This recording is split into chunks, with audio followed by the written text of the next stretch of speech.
तर मित्रांनो, आता आम्ही दाऊजी पाटील मंदिरात आलो आहे, पाहू शकता.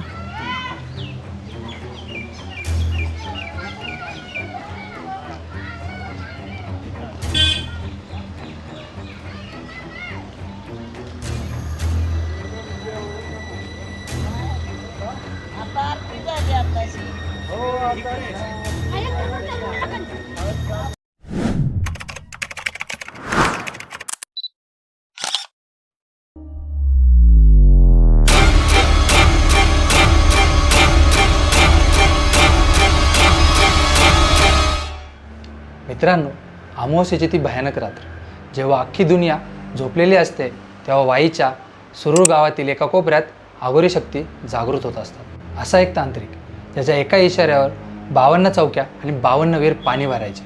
होय, ज्याला पूर्ण महाराष्ट्रात 52 छड्यांचा मालक म्हटलं गेलं ते म्हणजे दाऊजी पाटील. बंगालच्या काळोख्या स्मशानातून 14 वर्ष अघोरी विद्या मुठीत घेऊन आलेला तो काळूबाईचा शिपाई आहे, ज्याच्या नावाने भानमती जिवंत पिसासुद्धा थरथर कापतात.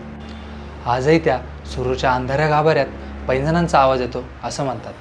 आजही समाधीवर पेटतीची लीप आणि मद्याचा नैवेद्य चढवला जातो.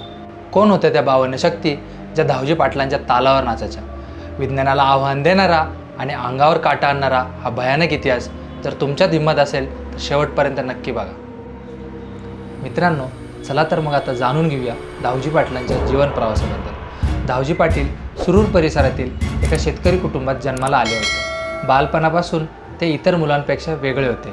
त्यांचे मन घरातील कामात आणि शेतीत रमत नसे. ते तासनतास डोंगरावर, नदीकाठी आणि जंगलात घालवायचे. लहानपणापासूनच त्यांना मंत्रतंत्र, जडीबुटी आणि गुप्तविद्यांचे आकर्षण होते. त्यामुळे गावातील लोक त्यांना विक्षिप्त समजू लागले. घरच्यांनी त्यांचा संसार थाटावा म्हणून लग्न लावून दिले, पण लग्नाच्या काही दिवसातच त्यांचा मोह उडाला आणि ते कोणालाही न सांगता घरातून निघून गेले. घर सोडल्यानंतर दाऊजी पाटील हे देशभरातील विविध तीर्थक्षेत्री फिरले. शेवटी ते तंत्रविद्येचे मुख्य केंद्र मानल्या जाणाऱ्या बंगाल प्रांतात पोहोचले. बंगालमध्ये त्यांनी एका सिद्धतांत्रिकाला आपले गुरु मानले. 14 वर्षे तिथे राहून त्यांनी जडीबुटीचे ज्ञान, अघोरी विद्या, संमोहन विद्या आत्मसात केली. एका लोककथेनुसार असेही म्हटले जाते की जेव्हा दाऊजी पाटलांची साधना पूर्ण झाली त्यावेळेस त्यांना महाकालीचा दृष्टांत झाला. देवीने त्यांना आदेश दिला की तू मांढर देवीच्या काळूबाईला शरण जा आणि तुझ्या या विद्येचा वापर लोकांचे भलं करण्यासाठी कर. 14 वर्षानंतर जेव्हा दाऊजी पाटील गावी परतले तेव्हा त्यांच्या अंगाला भस्म, त्यांच्या वाढलेल्या जटा हे त्यांचे रूप पाहून गावकऱ्यांनी त्यांना ओळखले नाही, परंतु हळूहळू त्यांच्या शक्तीचा अनुभव त्यांना येऊ लागला. गावात कोणाला जुनाट आजार, कर्णीबाधा किंवा पिकांवर रोगराई पडल्यास दाऊजी पाटील आपल्या विद्येने आणि जडीबुटीने ते बरे करत असत. दाऊजी पाटील हे मांढरगडच्या काळूबाईचे निस्सिम भक्त बनले होते. असे म्हटले जाते की काळूबाई दाऊजी पाटलांशी संवाद साधत असे. काळूबाईच्या गडाचे रक्षणाचे काम काळूबाईने स्वतः त्यांच्याकडे सोपवले होते. त्यामुळे त्यांना सर्वजण काळूबाईचे शिपाई किंवा काळूबाईचा वजीर म्हणत असे. आपले कार्य पूर्ण झाल्याचे लक्षात आल्यावर दाऊजी पाटलांनी जिवंत समाधी घेण्याचा निर्णय घेतला. गावकऱ्यांच्या उपस्थितीत त्यांनी स्वतःभोवती खड्डा खणून ध्यानस्थ बसून जिवंत समाधी घेतली. आजही ते जिवंत समाधीचे मंदिर तिथेच बनलेले आहे आणि ते मंदिर दाऊजी पाटील मंदिर म्हणून ओळखले जाते. ऐतिहासिक दृष्टिकोनातून दाऊजी पाटील हे जुन्या काळातील एक निसर्गोपचार तज्ज्ञ आणि तांत्रिक साधक होते, ज्यांनी लोककल्याणासाठी काम केले.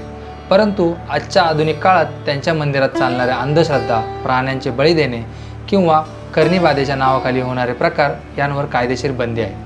अंधश्रद्धा निर्मूलन समिती आणि प्रशासनाकडून या गोष्टींना विरोध केला जातो. त्यामुळे याकडे केवळ एक ऐतिहासिक लोककथा आणि श्रद्धा म्हणून पाहिले जाते. ऐतिहासिक दृष्टिकोनातून दाऊजी पाटील हे जुन्या काळातील एक निसर्गोपचार तज्ज्ञ आणि तांत्रिक साधक होते, ज्यांनी लोककल्याणासाठी कामे केली. परंतु आजच्या आधुनिक काळात त्यांच्या मंदिरात चालणाऱ्या अंधश्रद्धा, प्राण्यांचे बळी देणे किंवा कर्णीबाधेच्या नावाखाली होणारे प्रकार यांवर कायदेशीर बंदी आहे. अंधश्रद्धा निर्मूलन समिती आणि प्रशासनाकडून या गोष्टींना विरोध केला जातो. त्यामुळे याकडे केवळ ऐतिहासिक लोककथा आणि श्रद्धा म्हणून पाहिले जाते.